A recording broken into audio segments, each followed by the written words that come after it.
a rã e o boi, Monteiro Lobato. Tomavam sol à beira de um brejo, uma rã e uma saracura. Nisso chegou um boi que vinha para o bebedouro.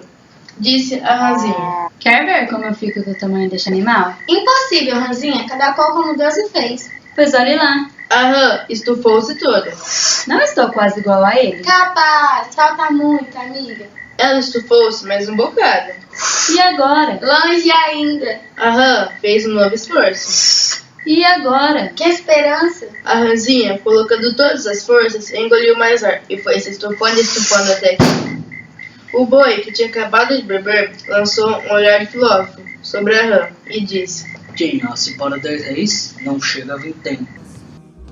Levando a água da vida do fundo da terra ao coração do Brasil.